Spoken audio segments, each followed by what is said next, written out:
கர்த்தருடைய பரிசுத்த நாமம் மகிமைப்படுவதாக. இந்த நாளிலும் தேவன் நம்மை அவருக்குள் பலப்படுத்தும்படியாய் நமக்கு தருகிற வார்த்தை அப்போஸ்தலர் நடபடிகள் அதனுடைய 13வது அதிகாரம் அதனுடைய 2வது வசனம்.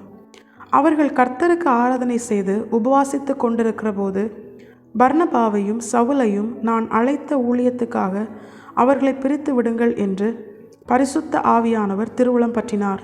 கர்த்தருடைய பரிசுத்த நாமம் மகிமைப்படுவதாக.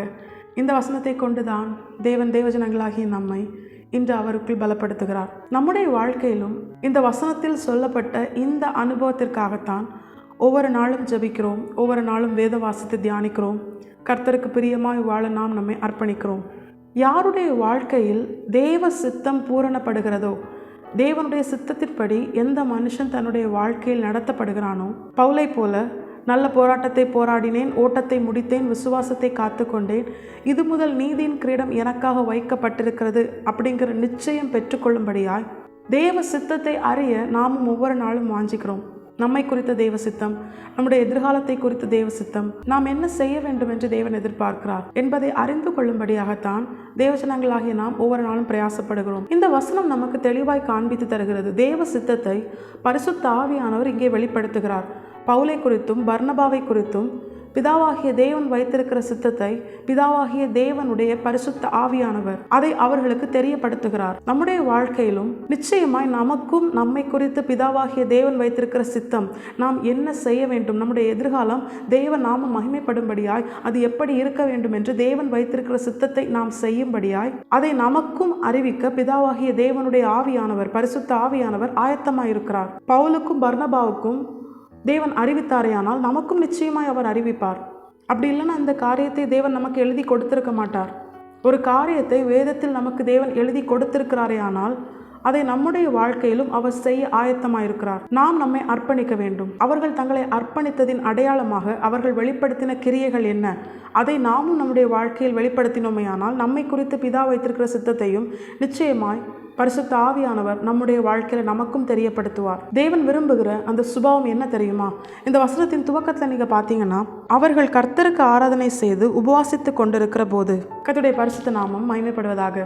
நம்முடைய வாழ்க்கையிலும் தேவன் நம்மிடத்தில் எதிர்பார்க்கிற ஒரு பிரதானமான சுபாவம் கர்த்தரை ஆராதிக்கிற தேவஜனங்களாய் நாம் இருக்கணும். கர்த்தரை ஆராதித்தால் மட்டும் போதுமா அப்படின்னு கேட்டால், இந்த இடத்துல இன்னொரு காரியத்தையும் தேவன் நமக்கு தெரியப்படுத்துகிறார். அதுதான் உபவாசத்தோடு கூடிய ஜெபம். அவர்கள் உபவாசித்து கொண்டிருந்த போது அவங்க ஆராதிக்கிறாங்க. எப்படி ஆராதிக்கிறாங்க? உபவாசத்தோடு கூட அவங்க ஆராதிக்கிறாங்க.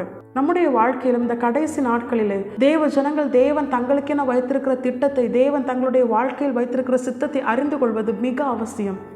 ஏன்னா எல்லாருடைய பாதையும் பிசாசு என்ன பண்றான்? தேவன் வைத்திருக்கிற திட்டத்தை விட்டு அவர்களை வழி விலகி போக பண்றான். எவ்வளவு சக்சஸ்ஃபுல் லைஃப் வாழ்ந்தோம் அப்படின்னு இல்லை, எவ்வளவு தேவனுடைய சித்தம் செய்தோம் அதுதான் நம்முடைய வாழ்க்கை ஒரு ஜெயமுள்ள வாழ்க்கையாய் மாறவும் நித்திய ஜீவனை சுதந்திரிக்கும் நமக்கு உதவியா இருக்கும். தேவ சித்தத்தை பரிபூர்ணமாய் நிறைவேற்றின பவுலால தான் சொல்ல முடிஞ்சது. ஜீவ கிரீடம் எனக்காக வைக்கப்பட்டிருக்கிறது அப்படிங்கிற நிச்சயம் பவுலுக்கு தான் வந்தது. ஏன்னா பவுல் தன்னுடைய வாழ்க்கையில தேவன் தனக்கு வெளிப்படுத்தின தன்னை குறித்த தேவ சித்தத்தை அவர் நிறைவேற்றினார். நம்முடைய வாழ்க்கையிலும் இந்த சுபாவம் நம்மிடத்தில் இருக்கிறதா? ஒருவேளை இதுல ஒரு சுபாவம் நம்ம கிட்ட காணப்படலாம். ஆனா இந்த 2 சுபாவங்களும் நம்முடைய வாழ்க்கையில ஒரு பிரதானமான காரியமாய் நிச்சயமாய் நாம் வெளிப்படுத்த வேண்டும். இதற்கு நம்ம முக்கியத்துவம் கொடுக்கிறோமா?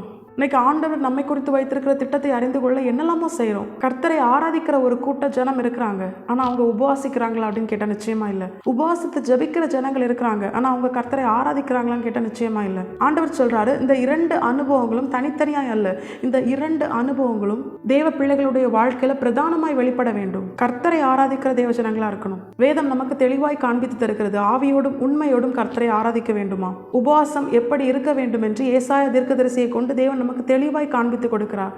தேவனுக்கு பிரியமான கிரியைகளை செய்து உபவாசிக்க வேண்டுமா? நாம ஏதாவது ஒன்று செஞ்சுட்டு என்ன பண்ணக்கூடாது?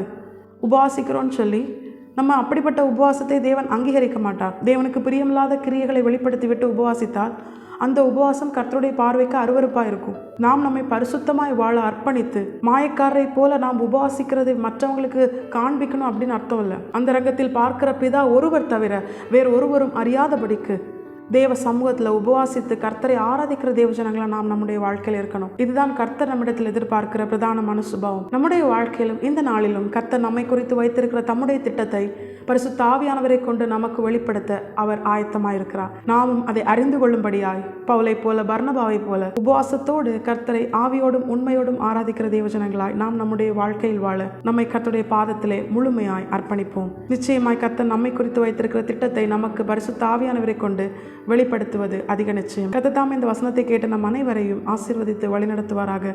கர்த்தருடைய பரிசுத்த நாமம் மட்டுமே மகிமைப்படுவதாக. மாரநாதா, இயேசு வருகிறார். ஆயத்தமாகவும் பிறரை ஆயத்தப்படுத்துவோம். ஆமென்.